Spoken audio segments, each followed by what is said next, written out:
आज हम इस वीडियो में BTech second sem semester exam 2019 का पेपर सॉल्व करेंगे, जो पीपीएस का पेपर होगा, जिसका full form programming for problem solving होता है, जिसका कोड होगा 100-104। हम पिछले लेक्चर में हम लोग क्या किए थे कि हम लोग 2019 का ही पेपर सॉल्व किए थे, लेकिन वो फर्स्ट सेम का था और सेम कोड। आप जो भी वो वीडियो नहीं देखे हैं, जिनको फर्स्ट सेम सेमेस्टर का सॉल्यूशन चाहिए, एक्सप्लेनेशन चाहिए, वहाँ पे मेरा प्लेलिस्ट में जाकर देख सकते हैं और उस लेक्चर का हम लिंक इस लेक्चर के डिस्क्रिप्शन बॉक्स में डाल देंगे, वहाँ से भी जाकर आप देख सकते हैं। चलिए हम लोग शुरू करते हैं। सबसे पहले एमसीक्यू क्वेश्चन से शुरू करेंगे। एमसीक्यू क्वेश्चन का सबसे पहला क्वेश्चन जो आप देख सकते हैं, यहाँ पे क्या है कि what will be the data type of result of the flowing operation. बोला कि यहाँ पे कुछ डेटा टाइप दिया गया है। बेसिकली डेटा टाइप क्या होता है? डेटा टाइप ये होता है जैसे कि किसी डेटा को डिफाइन करता है, उस किस तरह से डेटा है। जैसे आप 1 2 3 हेलो ये सब का डेटा ले रहे हैं, तो हेलो कौन सा? हेलो जो स्ट्रिंग डेटा टाइप होता है। उस तरह से 1 2 3 इंटीजर डेटा टाइप होता है, 0.4 2.5 एक फ्लोट टाइप डेटा टाइप होता है। तो यही बोल रहा है कि यहाँ पे कुछ डेटा टाइप दिया गया है, जैसे ए जो है, ये कोई एक वेरिएबल है, उस वेरिएबल का डेटा टाइप क्या है? फ्लोट डेटा टाइप है। बी कोई वेरिएबल है, बी वेरिएबल का डेटा टाइप क्या है? इंटीजर है। सी वेरिएबल है, सी वेरिएबल का डेटा टाइप क्या है? लॉन्ग है, लॉन्ग पे डेटा टाइप होता है। डी है, डी जो एक वेरिएबल है, उसका डेटा टाइप क्या है? डबल है। तो बोल रहा है कि जब इस कैलकुलेशन को आप सोल्व कीजिएगा तो उसके बाद कौन सा फाइनल डेटा टाइप बनेगा उसको सिलेक्ट करना है।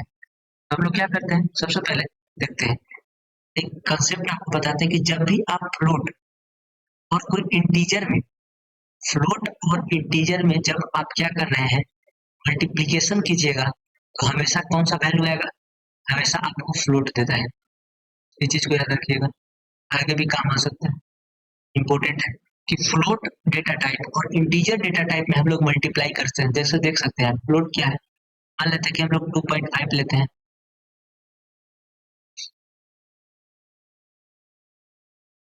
मान लेते हैं कि हम लोग क्या करते हैं 2.5 लेते हैं, 2.5 लिए, किससे मल्टीप्लाई किए? मान लेते हैं 2 से मल्टीप्लाई करते हैं। ये जो फाइनल रिजल्ट बनेगा, फाइनल रिजल्ट क्या होगा? फाइनल रिजल्ट मेरा 4.5 होगा। ये किस तरह का वैल्यू मिला? मेरा फ्लोट वैल्यू मिला। वही तरह से हम लोग कहते हैं क्या कि जब भी हम लोग पढ़ते हैं एक फ्लोट और इंटीजर का मल्टीप्लीकेशन, तो हमेशा फ्लोट आता है। तो यहाँ पे क्या होगा, ए और बी में जब आप मल्टीप्लाई कीजिएगा तो ये क्या हो गया? फ्लोट वैल्यू बन गया। फ्लोट बाई अब लॉन्ग आ गया। और लॉन्ग और डबल का जब आप मल्टीप्लाई कीजिएगा, लॉन्ग और डबल का मल्टीप्लाई कीजिएगा, आपको मिलेगा, लॉन्ग और डबल का मल्टीप्लाई कीजिएगा तो वहां से हम लोग को शायद डबल मिलता है, डबल मिलेगा। और जब इस दोनों का आप डिवीजन कीजिएगा और जो फाइनल रिजल्ट हमको मिलेगा, वो फाइनल रिजल्ट क्या मिलेगा? वो फाइनल रिजल्ट हमको क्या मिलेगा? डबल मिलेगा। जो फर्स्ट क्वेश्चन का आंसर होगा ऑप्शन डी, जिसमें डबल होगा। डबल कैसे होगा? आप इसका एक्सप्लेनेशन देखें कि डेटा टाइप को कौन डेटा टाइप से किससे मल्टीप्लाई करेंगे, उस तरह से आप इसको सॉल्व कर सकते थे। अब हम लोग नेक्स्ट क्वेश्चन पे आते हैं। जो नेक्स्ट क्वेश्चन पॉइंटर का दिख रहा है, पॉइंटर का क्या क्वेश्चन है कि what does the following declaration means. मतलब यहाँ पे कुछ एक कोड लिखा गया है, इस कोड का मतलब क्या है? मतलब यहाँ पे कुछ लिखा गया है, उसका डिक्लेयर क्या करना चाहते हैं। मतलब ये जो इंटीजर, ये जो आप स्टार यहाँ पे दिख रहे हैं, ये जो आप ऐसे करके अगर स्टार यहाँ पे लिखा हुआ है, इसका मतलब आप इसको क्या पढ़े? पॉइंटर। ये जो पीटीआर है ना, पीटीआर की जगह आप कुछ भी ले सकते हैं, आर भी ले सकते हैं, आप एक्स भी ले सकते हैं, आप वाई भी ले सकते हैं, यहाँ पे कुछ भी वेरिएबल आप मान लीजिए। जिस तरह से आप वहां पे क्या करते हैं कि इंटीजर करके एक्स वाई मान लेते हैं ना, I N T X Y Z, तो उसी तरह से यहाँ पे पॉइंटर है। क्या कह रहा है कि पॉइंटर किस तरह का पॉइंटर है? इंटीजर पॉइंटर है, और उसमें कितना वैल्यू स्टोर कर सकते हैं आप? 10। बेसिकली क्या होता है कि एक एरे पढ़िएगा तो एरे में पॉइंटर है। बेसिकली क्या पढ़ा है कि यहाँ पे 10 वैल्यू ले सकता है। ये क्या है? एरे है। एरे में क्या है? पॉइंटर है, और कितना वैल्यू को इंटीजर ले सकता है? 10 इंटीजर ले सकता है। तो आप खोजिए इसका डिक्लेरेशन क्या है, हम लोग कैसे समझे? देखिए सबसे पहले क्या है, ये एरे है, क्योंकि हम लोग जब एरे को डिक्लेयर करते हैं तो आप इस तरह से देखे होंगे कि जब हम लोग एरे को डिक्लेयर करते हैं तो ऐसे लिखते हैं एरे यहाँ पे ऐसे कुछ लिखते हैं। अब इसमें हम लोग कितना क्या लेना चाहते हैं वो अपना डाल देते हैं स्टोरेज। इसके बाद हम लोग इज इक्वल टू करके कर्ली ब्रैकेट में करके क्या करते हैं, डेटा को डालते हैं। तो बेसिकली क्या है, यही चीज है ना ये। लेकिन क्या है, पॉइंटर के केस में है तो पॉइंटर के केस में भी एरे होता है, स्ट्रिंग में भी एरे होता है, उस तरीके का है। तो यहाँ पे क्या है कि एक क्या है, एरे है। एरे क्या है, कितना इंटीजर लेगा, 10 इंटीजर लेगा। तो हम इस तरह का क्या करते हैं, पॉइंटर है तो खोजते हैं पॉइंटर इज एरे। और एरे तो सही है यहाँ पे। पॉइंटर जो पीटीआर है वो एक पॉइंटर है। पीटीआर एक पॉइंटर है, लेकिन यहाँ पे क्या लिखा हुआ है, PTR is array of pointer 10 integers. ये तो गलत है ना, क्योंकि पीटीआर क्या है, एक पॉइंटर है ना।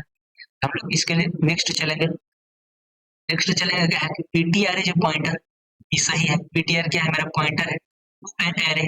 एरे का पीटीआर क्या है, एरे का पॉइंटर है ऑफ 10 इंटीजर। 10 इंटीजर स्टोर भी करवा रहा है। देखिए ये क्या है, एक पॉइंटर है एरे का है जो कि 10 इंटीजर स्टोर करवाता है। हम लोग यहाँ देखे थे, तो यही ऑप्शन तो हम लोग का करेक्ट लग रहा है। करेक्ट क्या है, पॉइंटर इज पीटीआर क्या है, एक पॉइंटर है टू एन एरे। एरे का ऑफ 10 इंटीजर, तो 10 इंटीजर। अब यहाँ देख लेते हैं कि PT is an array. PT is an array है ही नहीं, ऑप्शन सी तो होगा नहीं। 10 इंटीजर है सही है, पर वो एरे तो नहीं ना है।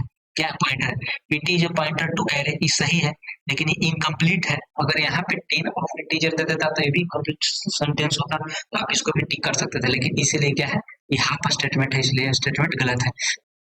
Option C, question number B का जो आंसर होगा, आंसर सेकंड होगा। क्या आंसर है इसका, कि PTR is a pointer to an array of 10 integers. अब हम लोग नेक्स्ट क्वेश्चन की ओर चलते हैं। क्वेश्चन नंबर सी पूछ रहा है कि विच of the following is a correct format for declaration the function. बोल रहा है कि फंक्शन को डिक्लेयर करने के लिए सबसे करेक्ट फॉर्मेट क्या होता है। तो फंक्शन आप तीन तरह से डिक्लेयर कर सकते हैं। सिंपल, जैसे एक यूजर डिफाइंड फंक्शन बनाते हैं, आप उसमें क्या कर सकते हैं, फंक्शन बनाने के लिए देखिए सबसे पहले एक रिटर्न टाइप फंक्शन बना सकते हैं। उसमें कुछ आर्गुमेंट पास कर सकते हैं जो आपको रिटर्न करके देगा। और बिना आप आर्गुमेंट का भी फंक्शन बना सकते हैं। तो हम लोग उसको डिक्लेयर कैसे करेंगे, उसको हमको लोग समझना है। जैसे देखिए रिटर्न टाइप एक फंक्शन होता है, रिटर्न टाइप सही है। फंक्शन नेम लिखेंगे, सही है।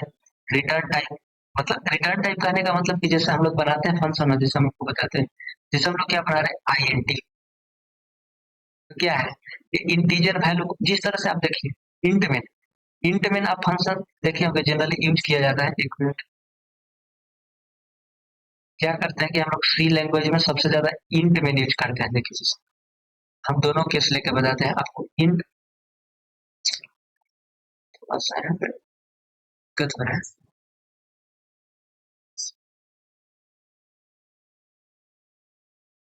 देखिए यहाँ पे इंट में ये जो फंक्शन आप देख रहे होंगे,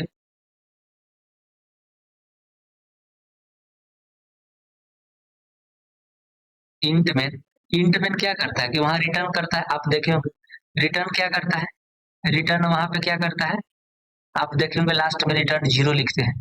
तो क्या है, बेसिकली इंट में है तो क्या है, रिटर्न टाइप है। यहाँ पे फंक्शन का क्या है, ये फंक्शन नेम है। अब इसमें अगर कोई वैल्यू आप जब पास कीजिएगा तो यहाँ पे क्या होगा कि आर्गुमेंट होगा। यहाँ पे जो वैल्यू पास कीजिएगा यहाँ पे, तो इस तरह से फंक्शन को क्या करते हैं लोग, डिफाइन करते हैं। एक फंक्शन आता है वॉइड मैन। ये जो वॉइड मैन है इसका रिटर्न टाइप नल होता है। मतलब आप इसमें क्या कर सकते हैं कि कोई भी वैल्यू आपको रिटर्न करने का जरूरी नहीं होगा। जब आप ई फंक्शन वॉइड मेन को यूज कीजिएगा तो लास्ट में आप जो इंट मेन में रिटर्न लिखते थे, यहाँ पे क्या होगा, रिटर्न लिखने का मतलब जरूरत नहीं होगा। इस तरह से फंक्शन को हम लोग डिफाइन करते हैं। तो वही पूछ रहा है कि यहाँ पे फंक्शन डिफाइन करने का लिए करेक्ट फॉर्मेट क्या होता है। तो सबसे पहले क्या लिखेंगे हम लोग, रिटर्न टाइप लिखेंगे। इसके बाद फंक्शन का नाम लिखते हैं, फंक्शन का नाम यहाँ पे लिखे। इसके बाद आर्गुमेंट टाइप करते हैं, मतलब आर्गुमेंट टाइप मतलब आप उसमें कुछ वैल्यू पास कीजिए। वैल्यू पास कीजिए, जैसे हम एक फंक्शन यूजर डिफाइंड फंक्शन आपको बना के दिखाते हैं। अगर आप यूजर डिफाइंड फंक्शन मान लीजिए कि हम लोग स्वैपिंग का प्रोग्राम कर रहे हैं, तो स्वैपिंग करने के लिए क्या करेंगे, सबसे पहले हम लोग इंटीजर लिखेंगे। इंटीजर लिखते हैं, इंटीजर लिखने के बाद क्या करेंगे, मान लेते हैं स्वैपिंग का बना रहे हैं तो यहाँ पे स्वैप लिखेंगे। तो देखिए यही फंक्शन नेम है जो हम अभी लिख रहे हैं ना, स्वैपिंग।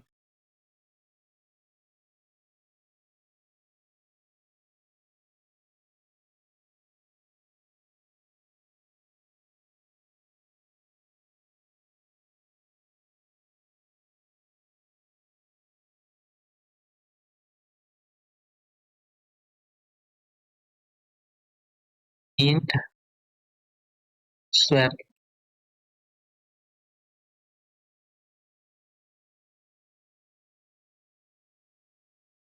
swap, और यहाँ पे आप क्या कीजिए, एक फंक्शन, इसमें आर्गुमेंट लिखे। जैसे हम लोग क्या लिखते हैं, इसमें दो वेरिएबल दे देते हैं, दो नंबर के अगर आप स्वैप करना चाहते हैं, यहाँ पे हम लोग दो नंबर दे देते हैं। जैसे क्या दे देंगे, इंट ए दे देंगे और एक में इंट बी दे देंगे।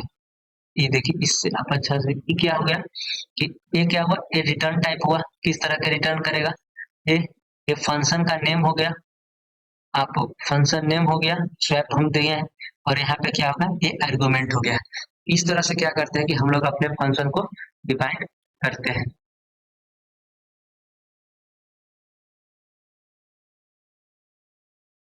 यहाँ पे होगा, तो इसका सबसे पहले रिटर्न टाइप, फंक्शन नेम और आर्गुमेंट टाइप, ऑप्शन ए इसका करेक्ट है। रिटर्न टाइप, फंक्शन टाइप, ये गलत है। यहाँ फंक्शन टाइप नहीं, फंक्शन नेम होगा। रिटर्न टाइप, रिटर्न टाइप के बाद क्या है, आर्गुमेंट टाइप, नहीं ये भी गलत है।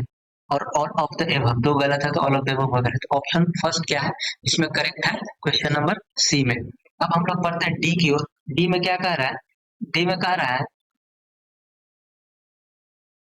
डी क्वेश्चन को देखिएगा तो D question the value obtained in the function is given back to main by using the keywords.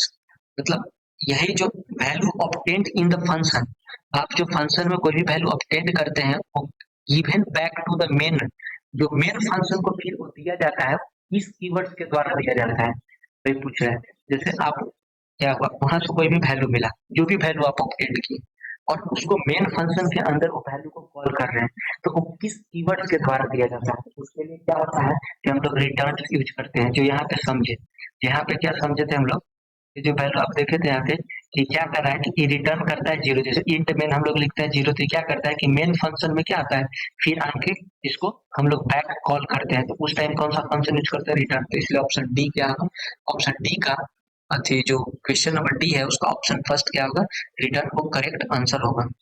अब हम लोग ई की ओर बढ़ते हैं।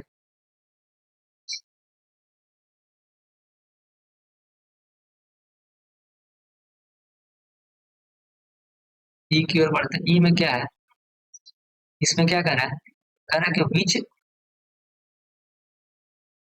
Which data type is most suitable for the sorting a number 6,500 65,000 in a 32 bit system। पूछ रहा है कि जैसे दो तरह के बीट होते हैं। जैसे आप अगर विंडोज यूज कर रहे हैं तो विंडोज में दो तरह के, एक 32 बीट का होगा सिस्टम और एक 64 बीट का सिस्टम होता है। तो बोल रहा है कि एक 64 बीट का होता है सिस्टम और एक होता है 32 बीट का। इसमें क्या बोल रहा है, which data type is most suitable for sorting a number 65,000 in a 32 bit system। मतलब डेटा टाइप, जैसे डेटा टाइप हम वहां बताएं, और डेटा टाइप बहुत तरह के आपको बताए थे। जैसे पहला इंटीजर बताए थे, फ्लोट बताए थे, लॉन्ग बताए थे, डबल बताए थे, और कैरेक्टर होता है। इस तरह के डेटा टाइप है। तो बोल रहा है कि सबसे बेस्ट और सबसे सुटेबल क्या होगा, अगर 65,000 को हमको सॉर्टिंग करना है 32 बिट में, तो उसके लिए क्या होगा, उसके लिए होता है अनसाइंड सॉर्ट। इसके लिए हम लोग क्या यूज करते हैं, अनसाइंड सॉर्ट 32 बिट में। ये 64 बिट में नहीं होगा, 64 बिट में क्या चेंज हो जाएगा, इसलिए यहाँ पे इस सिस्टम को जो बीट लिखा हुआ है इस पे डिपेंड करेगा इसका सॉर्टिंग। अभी तो इसलिए जब जब 32 बीट ही लिखा रहेगा तब हम लोग करेंगे अनसाइंड सॉर्ट। नेक्स्ट क्वेश्चन की ओर हम लोग चलते हैं। नेक्स्ट क्वेश्चन क्या है, which of the declaration is not supported by C. जैसे यहाँ पे कुछ कुछ डिक्लेरेशन किया गया है, जैसे character dot string, float string 3 2, none of the above. मतलब इसमें से कौन सा ऐसा डिक्लेरेशन है जो कि सी लैंग्वेज में सपोर्ट नहीं करेगा। मतलब इसमें कौन सा ऐसा चीज है कि जो सी लैंग्वेज में सपोर्ट नहीं करेगा। जैसे आप ये दिख रहे हैं कैरेक्टर स्ट्रिंग, ये सपोर्ट करेगा। आप इसको जब रन करके देखिएगा कैरेक्टर तो स्ट्रिंग, कैरेक्टर की स्ट्रिंग हो सकता है ना। कैरेक्टर स्ट्रिंग करने का मतलब क्या है, जैसे आप अपना नाम, जैसे हम यहाँ पे कुछ लिखे कैरेक्टर, ये क्या है, ये मेरा स्ट्रिंग है। एक करेक्टर ही है ना, तो ये तो सपोर्ट करता है। फ्लोट क्या है, 3 इंटू ई, मतलब क्या है वो हेक्साडेसिमल। जब वहां पे पढ़ते हैं हम लोग, एक जैसे पढ़ते हैं, सबसे पहले क्या पढ़ते हैं, जैसे बाइनरी, बाइनरी पढ़ते हैं, तो बाइनरी में तो 0 और 1। उसी तरह से हम लोग हेक्साडेसिमल पढ़ते हैं, ऑक्टाडेसिमल पढ़ते हैं, तो वहां पे ई आता है, ये वाला ई। ई क्या है, ये बेसिकली पॉइंट को रिप्रेजेंट करता है, 10 पॉइंट समथिंग ऊपर में। क्या है, फ्लोट है, तो फ्लोट स्ट्रिंग इलेट राखी के बीच में ये है, इसलिए स्ट्रिंग ले राशि का नन ऑफ द। तो ये जो फर्स्ट ऑप्शन है कि स्ट्रिंग एसटीआर, ये कभी सपोर्ट नहीं करेगा, ये सपोर्ट नहीं करेगा। ऑप्शन फर्स्ट क्या है यहाँ पे, ये गलत है, ये सी लैंग्वेज में सपोर्ट नहीं करता है। अब हम लोग नेक्स्ट नेक्स्ट क्वेश्चन की ओर पढ़ते हैं। इसमें भी वही सेम चीज क्वेश्चन पूछा हुआ है कि मतलब इसमें से इफ इल्स स्टेटमेंट, मतलब बेसिकली क्या है, एक कंडीशनल स्टेटमेंट है। कंडीशनल स्टेटमेंट हम लोग जानते हैं क्या क्या होता है। सबसे पहले इफ होता है, इफ एक कंडीशनल स्टेटमेंट है। इफ के बाद इल्स होता है, इफ के बाद हम लोग क्या पढ़ते हैं, इल्स पढ़ते हैं, और इल्स के बाद क्या पढ़ते हैं, इफ इल्स पढ़ते हैं। इल्स के बाद क्या पढ़ते हैं, इफ इल्स पढ़ते हैं, इफ इल्स। हम लोग इफ इल्स पढ़ते हैं। ये तीन क्या है, कंडीशनल स्टेटमेंट है, तो वही कंडीशनल स्टेटमेंट से क्वेश्चन पूछा है। ये तीन कंडीशनल स्टेटमेंट है, यही कंडीशनल स्टेटमेंट से क्वेश्चन क्या पूछा है कि विच of the following is invalid if ills statement. कौन सा यहाँ पे जो स्टेटमेंट यहाँ डिक्लेयर किया गया है वो इनवैलिड कौन सा है। जैसे देखिए, आप क्या कर सकते हैं कि सबसे पहले हम लोग इफ को डिफाइन करते हैं, तो क्या लिखते हैं, इफ लिखते हैं। इफ के बाद क्या करते हैं कि हम लोग कोई कंडीशन डालते हैं, इस बॉक्स में क्या करते हैं हम लोग कोई कंडीशन डालते हैं। कंडीशन जब हम लोग यहाँ लिख दिए, तो इसके बाद क्या करते हैं हम लोग, करली ब्रैकेट लगाते हैं। ये तो रियल डिक्लेरेशन करने का वे होता है कंडीशनल। जब इफ स्टेटमेंट को आप डिक्लेयर कर रहे हैं, जब आप इफ स्टेटमेंट को डिक्लेयर कर रहे हैं, तो ये आपको कंडीशन होता है कि इस तरीके से हम लोग डिक्लेयर कर क्या करते हैं, सबसे पहले इफ लिखते हैं, इफ के बाद हम लोग कंडीशन लिखते हैं, कंडीशन के बाद हम लोग क्या करते हैं, करली ब्रैकेट लगाते हैं। तो हम लोग देखते हैं इफ लिखे, फिर कुछ वैल्यू ए है, एक कुछ वेरिएबल होगा जो डिफाइंड होगा प्रोग्राम में, तो ये तो सही है, ऑप्शन थर्ड सही है। लेकिन यहाँ पे क्या पूछ रहा है, इनवैलिड, वैलिड नहीं पूछ रहा है, यहाँ पे इनवैलिड पूछ रहा है। तो ये तो कंडीशन क्या है, वैलिड है। इफ कैरेक्टर ए, ये भी कंडीशन क्या है, इसकी कंडीशन वैलिड है। इफ कैरेक्टर इस सिंटेक्स को फॉलो कर रहा है, इफ है, फिर कैरेक्टर है, कोई कैरेक्टर ए होगा, उस पर कंडीशन होगा, उस स्टेटमेंट को वैलिड कर रहा है। अब कहते हैं इफ फंक्शन, फंक्शन क्या है, फंक्शन है, ठीक है, वर्क, ये भी वैलिड कर रहा है। लेकिन आप इसको देखिए क्या कर रहा है, इफ के अंदर इफ, लेकिन नहीं, जब नेस्टेड लूप का, नेस्टेड लूप जब हम लोग बनाते हैं, तो उसमें क्या करते हैं कि जब इफ लिख देते हैं एक बार, तो उसमें क्या करते हैं कि नीचे इफ इल्स लिखते हैं हम लोग, नीचे क्या करते हैं, इफ इल्स लिखते हैं। ई मतलब नेस्टेड लूप का कहना, लेकिन ये कंडीशन वैलिड ही नहीं है, क्योंकि ये दो इफ एक साथ, मतलब एक ही लाइन में, सेम लाइन में क्या कर रहा है, यूज कर रहा है, इसलिए क्या है, ये इनवैलिड सिंटेक्स है। इसमें इफ इल्स स्टेटमेंट इसको सपोर्ट ही नहीं करता, ये चीज को देखिए। इफ का यही कंडीशन होता है, इस कंडीशन का याद रखिएगा, ये प्राइमरी कंडीशन होता है, इसी कंडीशन के थ्रू हम लोग बढ़ते हैं। इल्स, इफ इल्स भी यूज कीजिएगा तो सेम कंडीशन होगा, इल्स भी यूज करेंगे हम लोग। इल्स का एक बार देख लीजिए कि जहाँ पे हम लोग इल्स लिखेंगे, तो इल्स का बेसिक सेम चीज है। Ills, ills basically condition ills के अंदर नहीं लिखेंगे। इल्स क्या होता है ना, जैसे आप कोई कर रहे हैं, अगर मान लीजिए कि दो ए और बी, अगर हम ऐसे कहते हैं कि ए इज इक्वल टू 10 है और बी इज इक्वल टू 15 है, अगर ए इज ग्रेटर देन बी है, अगर ए इज ग्रेटर देन बी है, तो प्रिंट कर दो कि वो अलाउ करेगा एग्जाम के लिए। मतलब कोई मार्क्स का बनाते हैं, अगर दो लड़का का मार्क्स है, एक लड़का, मान लीजिए कि कोई भी एक लड़का को मान लेते हैं, जैसे एक का नाम अमन है, एक का नाम राम है। अगर अमन अगर अमन का मार्क्स अगर राम से एक ज्यादा होगा, तो क्या करेगा कि वो एग्जाम देगा। जैसे अमन का मार्क्स अगर हम राम से ज्यादा लेते हैं, तो क्या है, इसको मार्क ही अलाउ करेगा, एग्जाम देगा अमन, अगर एग्जाम देगा। यहाँ तक समझ गए।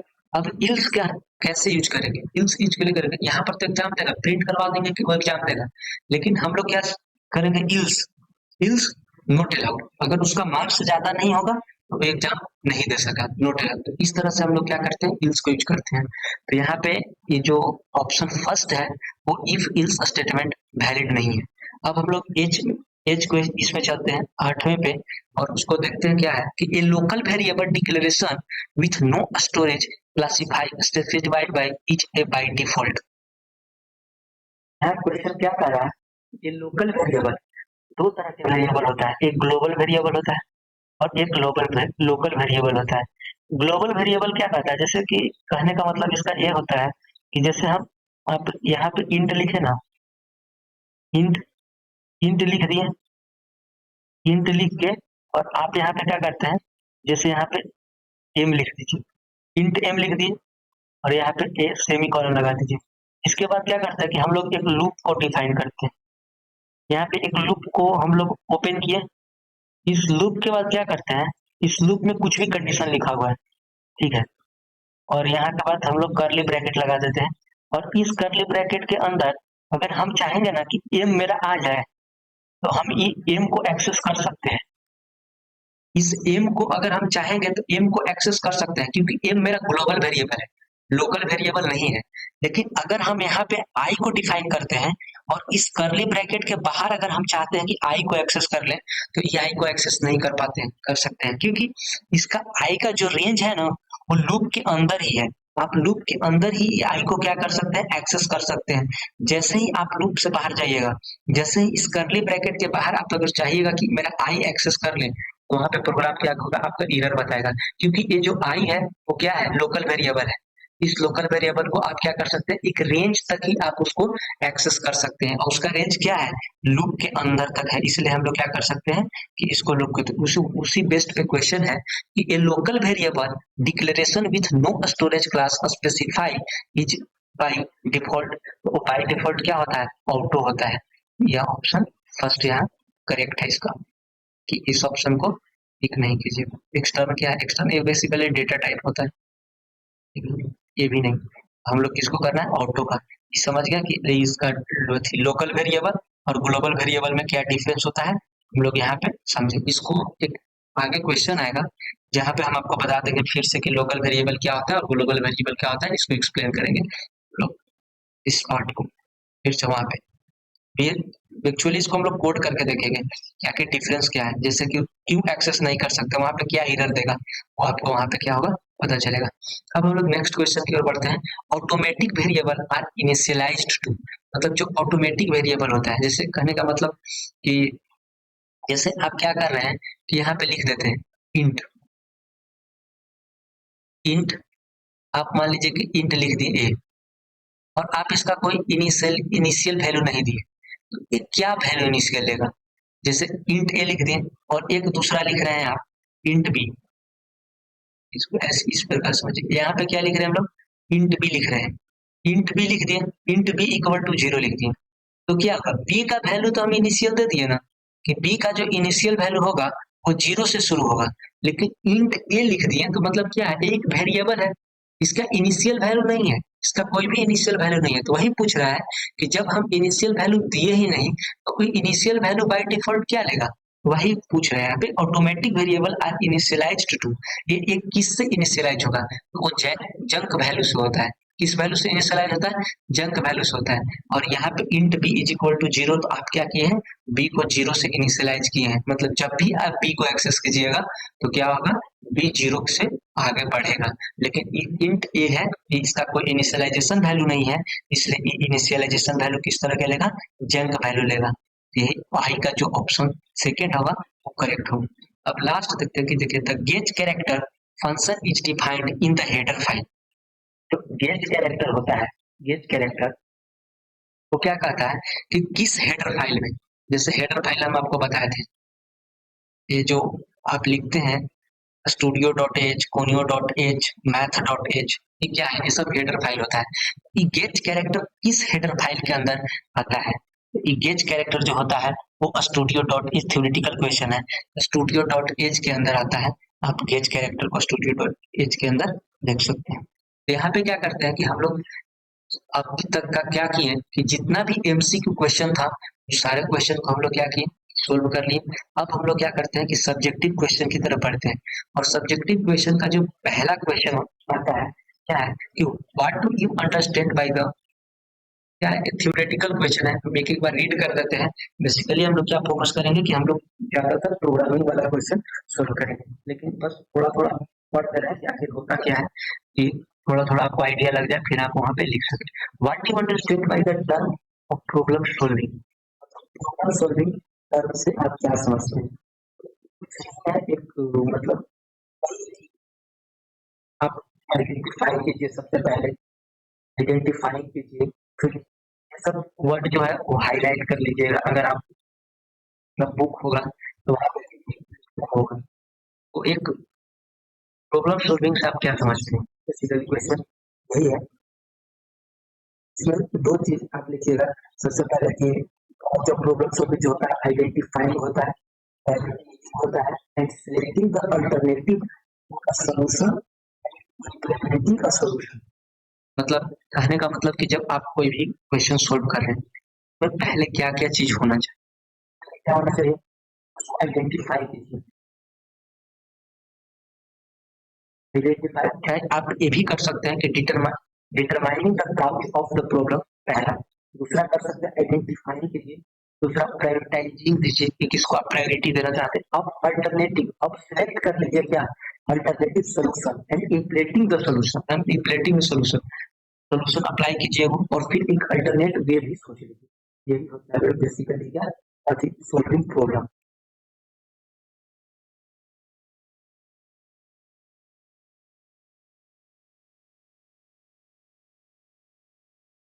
एक चीज और होता है कि सबसे पहले हम लोग क्या करते हैं कि कोई भी प्रॉब्लम सॉल्विंग होता है, जनरल केस में हम बता रहे हैं, जैसे कि अगर हम मैथ का क्वेश्चन सोल्व करते हैं या फिर फिजिक्स का क्वेश्चन सोल्व करते हैं, केमिस्ट्री का क्वेश्चन सोल्व करते हैं, तो इसमें क्या होता है कि हमको पता होता है कि जैसे basically most of the time क्या पता है, फॉर्मूला पता होता है कि जैसे क्वेश्चन पढ़ेगा तो आइडिया लग जाएगा कि हम लोगों को इस तरह से फॉर्मूला हो जाता है, लगता है। लेकिन हम लोग जब खास करके जब पीपीएच का क्वेश्चन करते हैं, कोई भी कोडिंग का क्वेश्चन सोल्व करते हैं या कोई भी प्रोग्रामिंग करते हैं, उसमें सबसे पहले क्या होता है कि उसमें सबसे पहले स्यूडो कोड लिखा जाता है। सबसे पहले आपको अंडरस्टैंड करना है कि प्रॉब्लम को सोल्व कैसे करेंगे। जब उस प्रॉब्लम को सोल्व कैसे करेंगे, उसको एल्गोरिदम फिर बनाइएगा। सबसे पहले क्या करेंगे कि स्यूडो कोड लिखेंगे। स्यूडो कोड लिखने के बाद उसके पे क्या करेंगे, एल्गोरिदम करेंगे हम लोग, एल्गोरिदम जनरेट करेंगे। उसको डायरेक्ट विजुअल स्टूडियो कोड में कभी नहीं लिखेंगे, सबसे पहले एल्गोरिदम करें। एल्गोरिदम लिखने के बाद क्या करेंगे, उसके बाद फ्लो चार्ट बना लेंगे हम लोग। कोई भी फ्लो चार्ट बना लेंगे। सबसे पहले जैसे फ्लो चार्ट आप क्या करिएगा कि कोई भी लिखेगा, सबसे पहले क्या करिएगा, स्टार्ट करिएगा।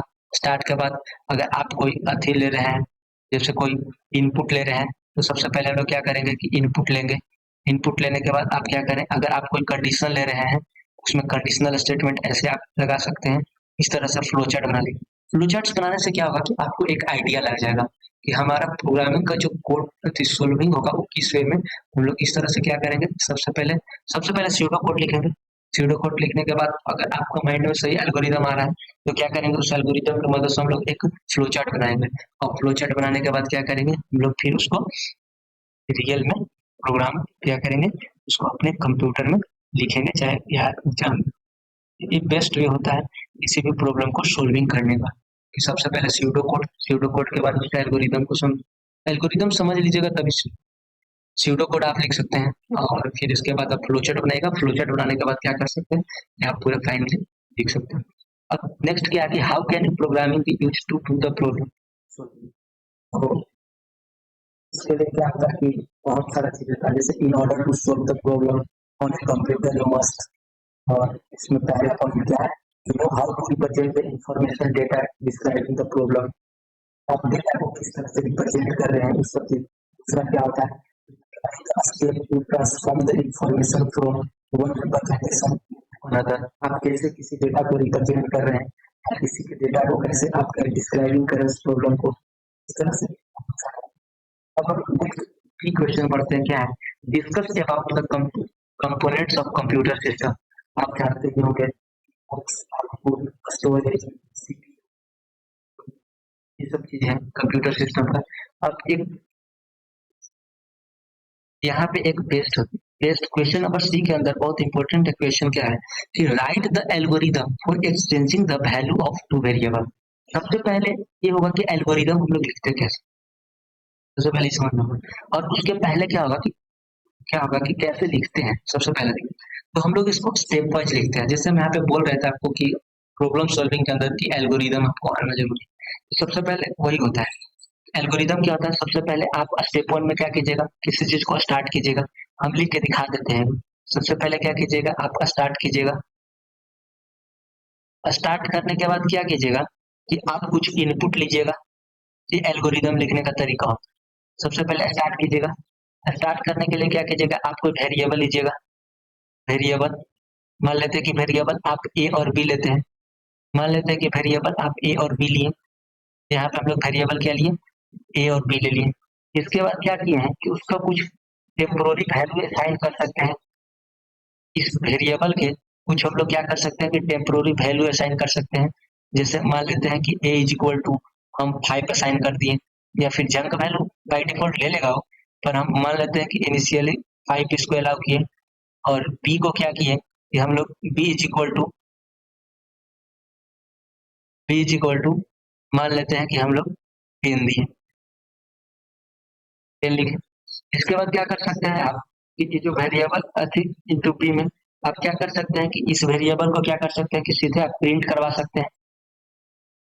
प्रिंट करवा सकते हैं ना। जैसे प्रिंट प्रिंट करवाने के लिए क्या करेंगे हम, प्रिंट एफ लिखेंगे। प्रिंट एफ लिखने के बाद क्या करेंगे, यहाँ पे 2 बार परसेंटेज डी लिखेंगे, क्योंकि मेरा क्या है, 2 वेरिएबल प्रिंट करवाना है। तो यहाँ पे हम लोग क्या करेंगे कि 2 बार अपना परसेंटेज डी लिखेंगे।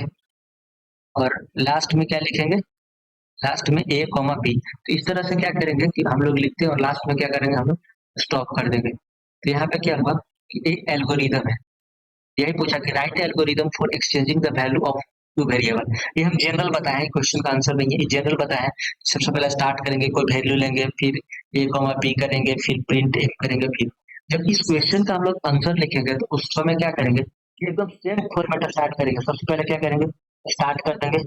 फिर क्या करेंगे कि हम लोग कोई वेरिएबल लेंगे, ए ए को कोई वेरिएबल पी में टेम्पोररी वैल्यू में स्टोर कराएंगे।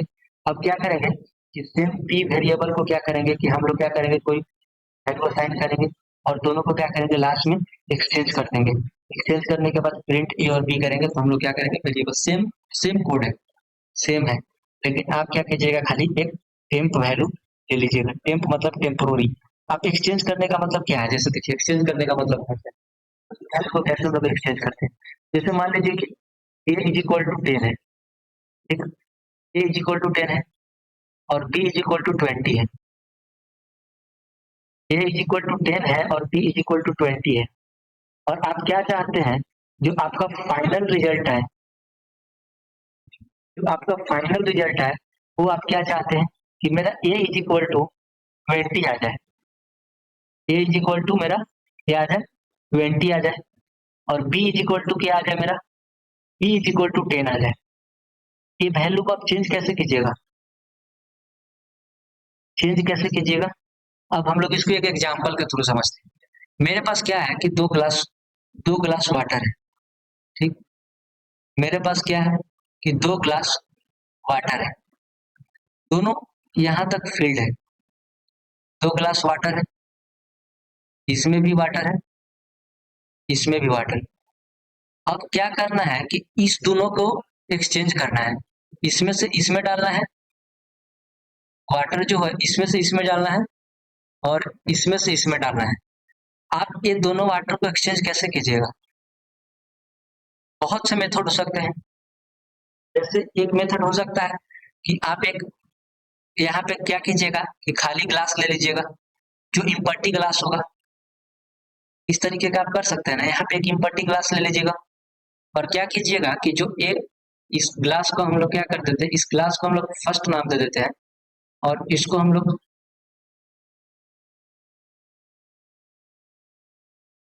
इस ग्लास को हम लोग फर्स्ट नाम दे देते हैं, और इस ग्लास को हम लोग सेकेंड नाम दे देते हैं। क्या कर सकते हैं आप कि सेकेंड ग्लास वाला का जो वाटर होगा वो इम्पटी ग्लास में डाल दीजिएगा, अब सेकंड ग्लास खाता खाली हो गया, तो क्या कीजिएगा कि फर्स्ट ग्लास को पानी सेकंड ग्लास में डाल दीजिएगा और इसको आप यहाँ कर सकते हैं। ये एक मेथड हो सकता है एक्सचेंज करने का। तो उसी तरह से यहाँ पे सेम चीज है कि right the algorithm for exchanging the value of two variables. दो वेरिएबल को आप कैसे एक्सचेंज कर सकते हैं, तो उसी तरह से हम बता रहे हैं आपको। क्या कीजिएगा कि ए और बी दो वैल्यू है, तो हम लोग क्या करेंगे कि एक टेम्प ले लेते हैं। टेम्प क्या है, एक मेरा वेरिएबल है। टेम्प मेरा क्या है कि एक वेरिएबल हो गया, ठीक। अगर ए का वैल्यू 10 है, बी का वैल्यू 20 है, तो हमको ए को 20 बनाना है। एक टेम्प क्या है, खाली है, तो खाली क्लास है। क्या करते हैं इसको कि हम जो टेम्प है ना, वो टेम्प इज इक्वल टू ए लिख देते हैं। जब टेम्प इज इक्वल टू ए लिख देंगे तो मेरा क्या होगा कि ए का वैल्यू जो होगा, कि ए का वैल्यू वो टेम्प में स्टोर हो गया। टेम्प में स्टोर हो गया ना, ए का वैल्यू टेम्प में स्टोर हो गया।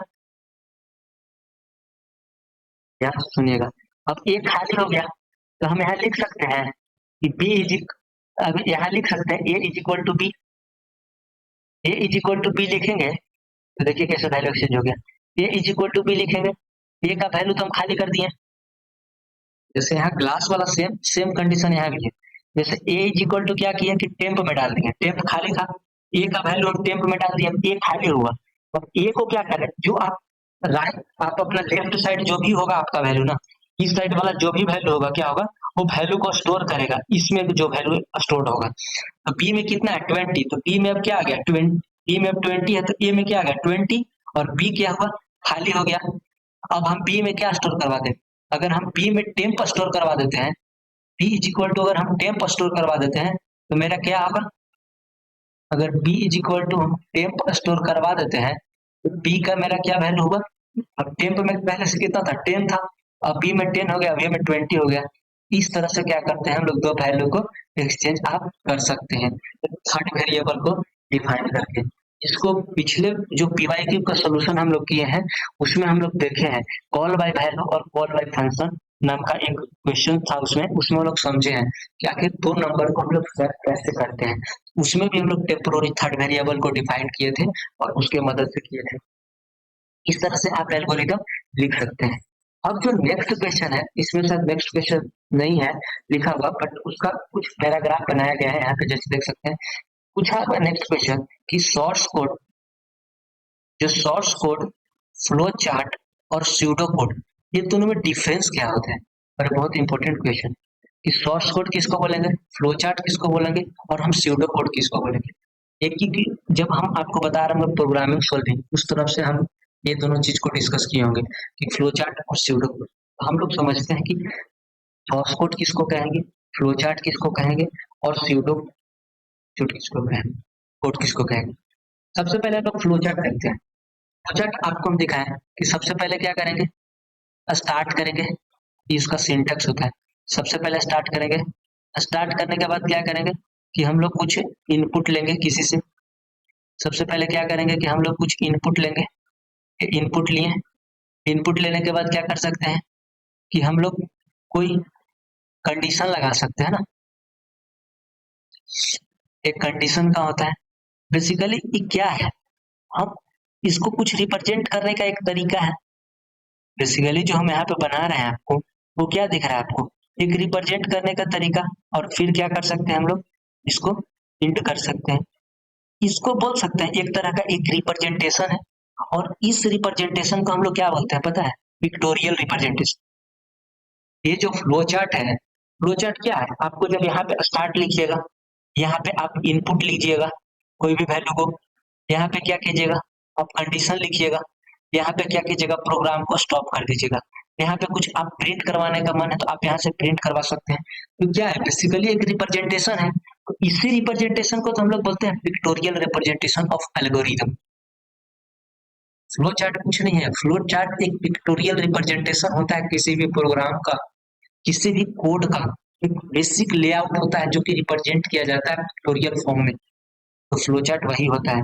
इसका बहुत इसका डिफरेंट डिफरेंट सिंबल्स है, ये जो यही सिंबल्स है, ये जो स्टार्ट का सिंबल्स है, इस इनपुट लेने का सिंबल्स है, ये जो आप दिख रहे हैं कंडीशन, यहाँ से दो तरह से मूव करेगा।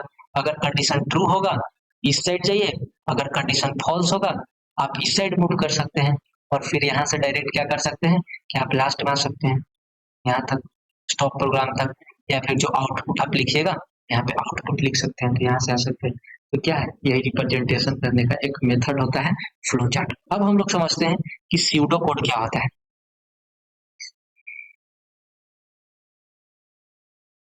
स्यूडो कोड कुछ नहीं, जैसे तरह से आप फ्लो चार्ट को क्या किए कि पिक्टोरियल फॉर्म में रिप्रेजेंट किए ना, तो स्यूडो कोड आप क्या कर सकते हैं कि एक टूल, स्यूडो कोड कहने का मतलब जैसे देखिए, जैसे इसका थोड़ा सा डिफरेंट हो जाता है स्यूडो कोड में। स्यूडो मतलब आपको पता है फॉल्स होता है।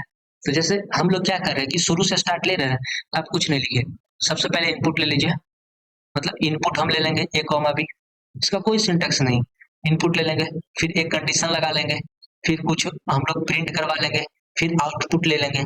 इस तरह से जो कोड लिखते हैं आप, मतलब एक अनऑर्डर्ड फॉर्म में जो कोड लिखते हैं ना, वही स्यूडो कोड होता है बेसिकली लिखने का, उसी को हम लोग क्या बोलते हैं, स्यूडो कोड। अब बचा सोर्स कोड। कोड जो होता है ना, प्योर इंग्लिश लैंग्वेज होता है, इसका कोई रूल नहीं होता, सिमिलर चीज होता है। तब क्या होता है कि सिमिलर चीज तो कोड का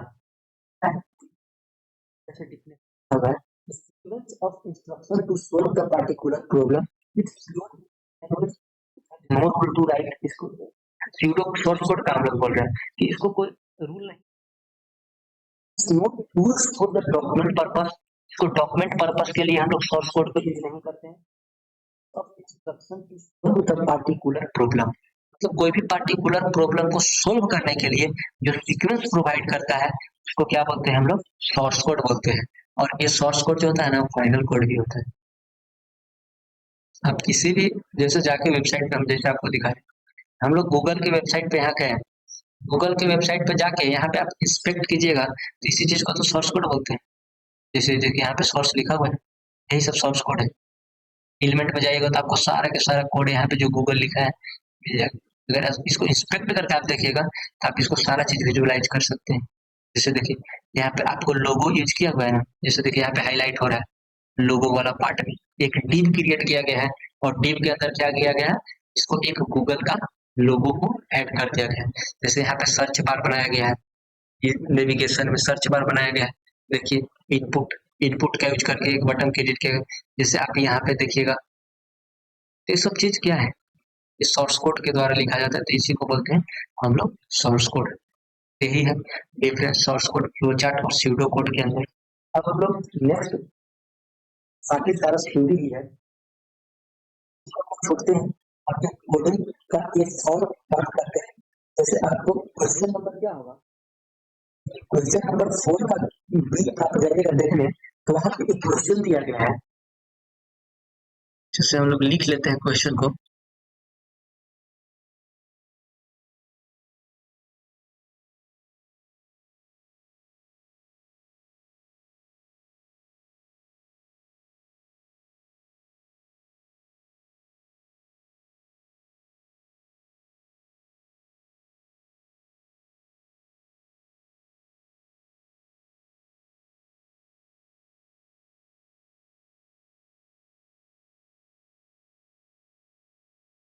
क्वेश्चन है आपका,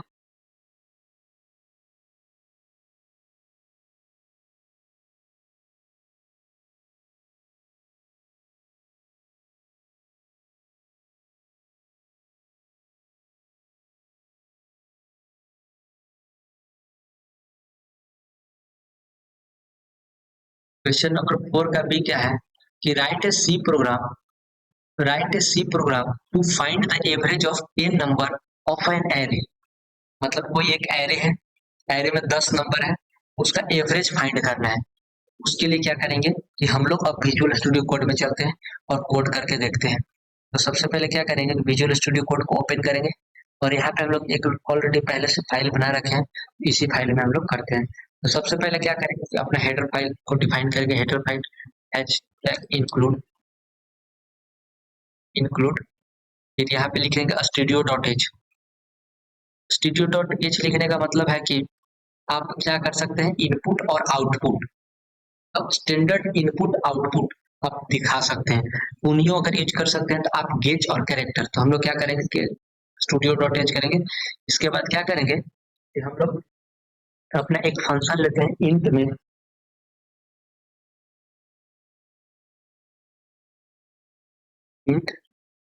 मेन हम लोग करते हैं यहाँ पे इंट मेन बेसिकली क्या एक फंक्शन है। अब इंट मेन के अंदर क्या करते हैं, हम लोग अपना जो वेरिएबल बना लेते हैं जो हम लोग एक्सेस करेंगे। ये वेरिएबल क्या होगा, ग्लोबल वेरिएबल होगा। यहीं पे हम बता रहे थे, जैसे देखिए हम लोग यहाँ पे एक चीज हम लोग यहाँ समझेंगे ग्लोबल और लोकल में क्या डिफरेंस होता है। यहाँ इंट हम लोग करेंगे, इंट में जैसे क्या करते हैं कि हम लोग अपना एक सम ले लेते हैं।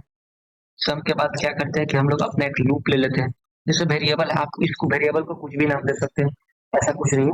हम लोग अपना क्या किए कि यहाँ पे एक वेरिएबल क्रिएट किए, फिर हम लोग एक और एवरेज नाम का वेरिएबल कैलकुलेट करते हैं, क्योंकि एवरेज हम लोगों को चाहिए। एवरेज क्या क्वालिटी में होगा, वैल्यू होगा, इसलिए हम लोग इसका टाइप क्या रखे हैं, एवरेज रखे हैं। एवरेज हम लोग रख लिए। उसके बाद क्या करते हैं कि इस वैल्यू को कुछ हम लोग इनिशियलाइज कर देते हैं। इस वैल्यू को क्या करते हैं हम लोग, इनिशियलाइज करते हैं। इनिशियलाइज करने के लिए क्या करेंगे, इस सम का वैल्यू कुछ दे देते हैं सम, और जो आप यहाँ पे लूप लिए हैं उस लूप का कुछ वैल्यू दे देते हैं इज इक्वल टू 0। दोनों का वैल्यू दे दिए, दोनों का इनिशियल वैल्यू हम लोग 0 दे दिए। अब क्या करेंगे कि यहाँ से हम लोग लूप चलाएंगे, फोर लूप। जैसे देखिए अगर हम इस वाले पार्ट को थोड़ा सा देखिए, जैसे हम लोग क्या करते हैं कि लेट आई इक्वल टू 0 यहाँ रखें। आई इक्वल टू 0 मतलब एक दूसरा वेरिएबल जो आई है वो 0 है, इनिशियलाइज की। इसके बाद क्या किए कि आई जो होगा वो कहाँ तक चलेगा मेरा। इससे पहले हम लोग क्या करते हैं, एक एरे बनाते हैं। एरे बनाने के लिए क्या करेंगे, सबसे पहले कि एरे बनाने के लिए क्या करेंगे कि इंटीजर एरे हम लोग लिख ले, इंटीजर एरे। और इसके अंदर कितना इंटीजर लेना है, 10 इंटीजर। 10 इंटीजर के बाद हम लोग ले लिए 10 इंटीजर हम लोग डाल लेते हैं 1 2 3 4 5 6 7 8 9 10। हम लोग 10 इंटीजर डाल दिए। चलिए 10 इंटीजर हम लोग डाल लीजिए, और जो एरे का लेंथ हुआ वो 10 हुआ, तो ये लूप कहाँ तक चलेगा, 10 ही तक चलेगा ना। ये लूप को हम लोग क्या किए 10 तक चलाए। इसके बाद हर आई को वैल्यू को क्या किए कि हम लोग इनिशियलाइज कर दिए। अब यहाँ से क्या किए कि कर्ली ब्रैकेट डाले। उसके बाद क्या करेंगे कि सम जो बनाए थे वो टोटल जितना भी मेरे अंदर है, यहाँ पे एक्चुअली लेट नहीं होगा, लेट जो होता है वो जावा स्क्रिप्ट का फॉर्मेट होता है, तो हमको याद हो गया यहाँ पे प्रिंट होगा।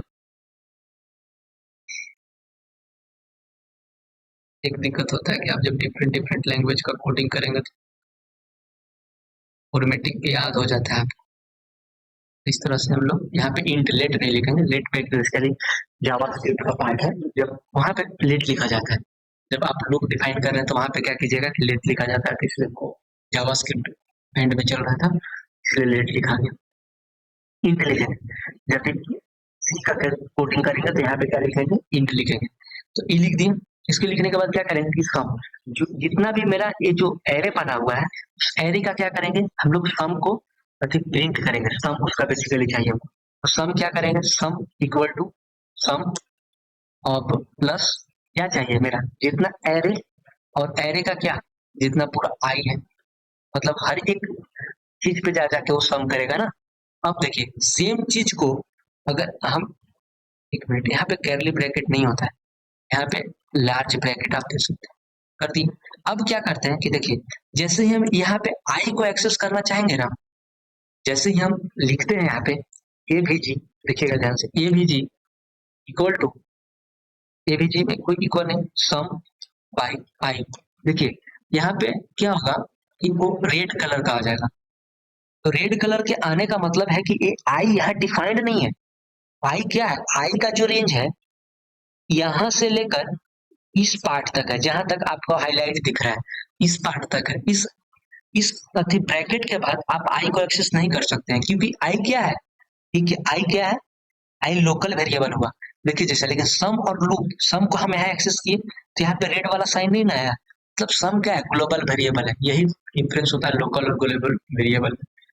अब हम यही दिखाना चाहते थे, इसको हम लोग हटाते हैं और यहाँ हम लोग लूप लिए है ना, हम लोग यहाँ पे क्या करेंगे आई के जगह अपना लूप डालते हैं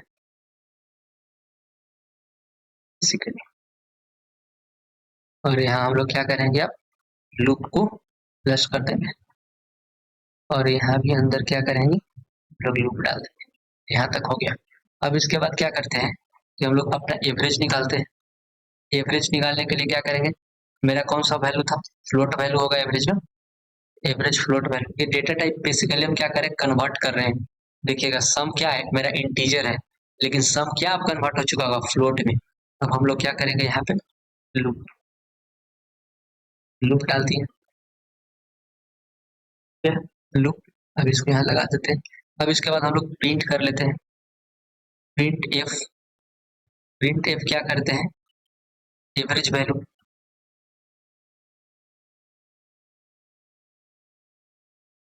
एवरेज वैल्यू देखते हैं, परसेंटेज। हम लोग बेसिकली फ्लोट में लिए है ना, एफ ले लेते हैं। उसका जैसे डी लिखते तो आप इंटीजर के लिए लिखते, और यहाँ पे हम लोग क्या करते हैं, एवरेज कर लेते हैं।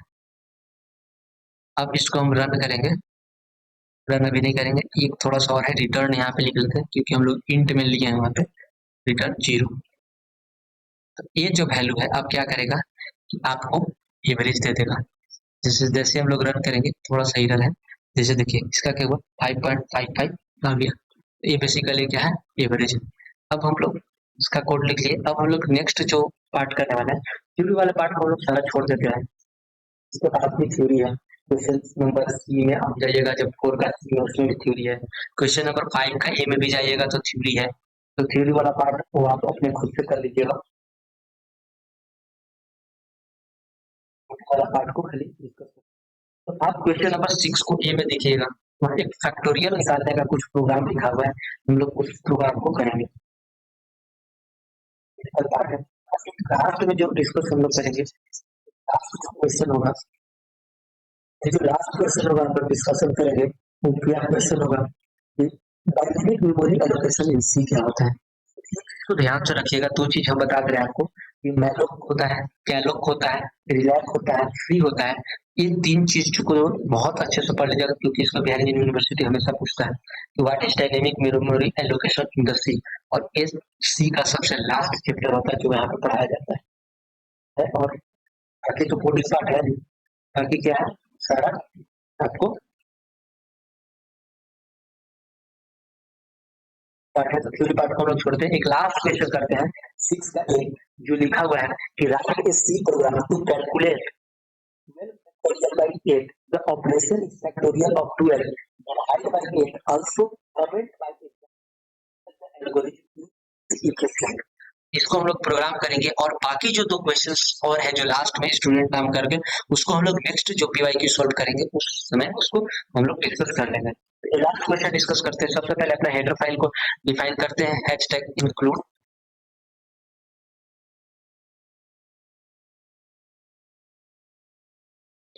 video.h। इसके बाद क्या करते हैं हम लोग void main यूज कर रहे थे, void main आपको बताया था हम दोनों बार डिफरेंट डिफरेंट इसलिए यूज कर रहे हैं ताकि आप समझे कि void main और int main में डिफरेंस क्या है। जैसे वहां पे रिटर्न लिखे थे, तो इस बार हम लोग क्या करेंगे कि यहाँ पे रिटर्न नहीं यूज करेंगे, इसीलिए हम इसको लिख रहे हैं। तो इसमें यहाँ पे कुछ वेरिएबल हम लोग लेंगे, जैसे आई ले लेते हैं, एफ ले लेते हैं, एफ को इनिशियलाइज भी कर देते हैं। इसके बाद हम लोग नम ले लेते हैं, नम कोई नंबर है, कुछ भी नाम दे सकते हैं। रिजल्ट, रिजल्ट ले लिया। इसके बाद हम लोग सेमी कॉलम लगाए, सेमी कॉलम लगाने के बाद क्या किए कि हम लोग कुछ प्रिंट करवा लेते हैं वैल्यू को, जो मतलब हम लोग प्रिंट एफ करवा लेते हैं। प्रिंट एफ में मतलब मैसेज दे सकते हैं। मैसेज हम लोग क्या देते हैं, input the number,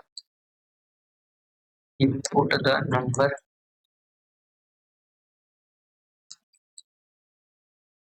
input the number हम लोग दे दिए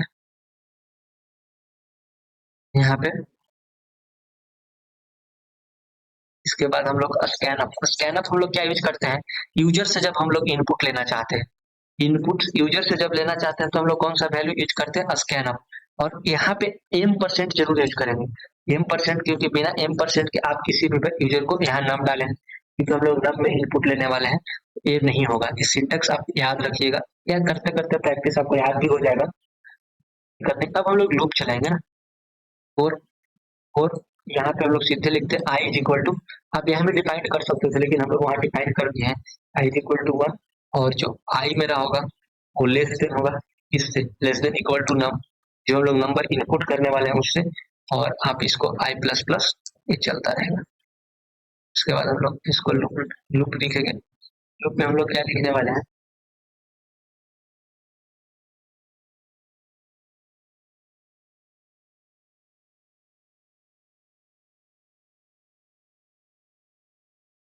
क्या लिखने वाले हैं, एफ जो होगा वो मेरा इक्वल टू एफ इंटू 1 होगा, एफ इंटू आई होगा ना, एफ इंटू आई होगा। इसके बाद हम लोग क्या कर देंगे, प्रिंट एफ कर देंगे, प्रिंट एफ कर देंगे। प्रिंट एफ में क्या करेंगे, the factorial of percentage D is percentage D backslash N, हम लोग इसलिए देते हैं क्योंकि वो नेक्स्ट लाइन में हमको शो करेगा ना, बैक स्लैश एन हम लोग क्यों देते हैं, वो हम लोग को नेक्स्ट लाइन में शो करेगा इसीलिए। नम और एफ, नम और एफ को क्या करते हैं हम लोग यहाँ पे प्रिंट करवा लेते हैं। इसके बाद हम लोग क्या करते हैं कि रिजल्ट को अपना करते हैं, result equal to F by 8, जो भी रिजल्ट आएगा उसको क्या होगा 8 से डिवाइड करेंगे, वहां पे 8 लिखा हुआ था ना, इसीलिए हम लोग क्या करते हैं कि फिर प्रिंट करवा लेते हैं, प्रिंट एफ, और यहाँ पे हम लोग क्या करवा लेते हैं, रिजल्ट ऑफ द गिवन, ये मैसेज है, मैसेज आप दे सकते हैं या नहीं दे सकते, मैसेज दीजिएगा तो आउटपुट वहां देखने में आपको आराम पड़ेगा। प्रोग्राम इज परसेंटेज डी, फिर बैक स्लैश एन ले लेते हैं, बैक स्लैश एन क्या काम करता है, बैक स्लैश एन करता है नेक्स्ट लाइन में भेजता है प्रिंट। इसके बाद हम लोग यहाँ पे रिजल्ट कर लेते हैं ना, रिजल्ट। अब मेरा देखिएगा तो यहाँ पे इंटर कुछ वैल्यू करवाएगा, प्रोग्राम एग्जीक्यूट हो जाएगा। जैसे देखिए यहाँ पे थोड़ा सा टाइम लेगा, इनको कंपाइल करता है तो थोड़ा सा टाइम लेगा, तक वेट कीजिएगा। यहाँ पे पूछेगा हमको inter input the number, input the number message, देखिए इनपुट द नंबर दिया मैसेज, जैसे हम 12 डालेंगे दिखेगा हो जाएगा। जैसे यहाँ पे आप देखिए वो लूप के अंदर लिख दिए इसीलिए इतना पार्ट आ रहा है, और आप इतना पार्ट को और कीजिएगा, इतना पार्ट को, इतना पार्ट को, ये वाला पार्ट को लिखिए। द फैक्टोरियल ऑफ 12 इज इतना है, 12 का फैक्टोरियल आप निकाल लीजिएगा तो आपको इतना मिलेगा।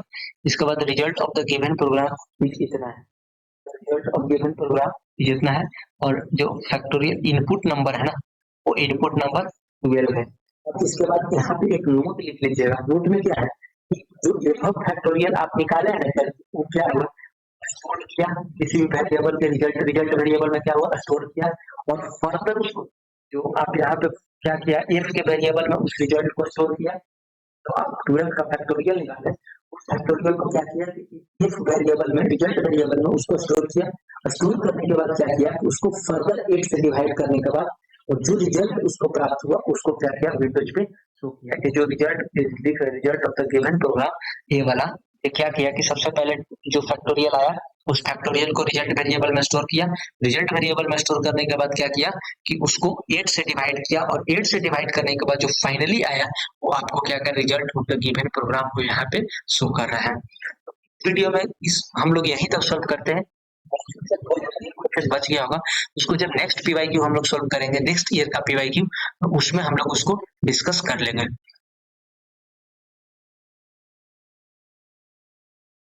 अगर आपको वीडियो अच्छा लगा हो तो वीडियो को लाइक करें, शेयर करें, सब्सक्राइब करें। Thank you.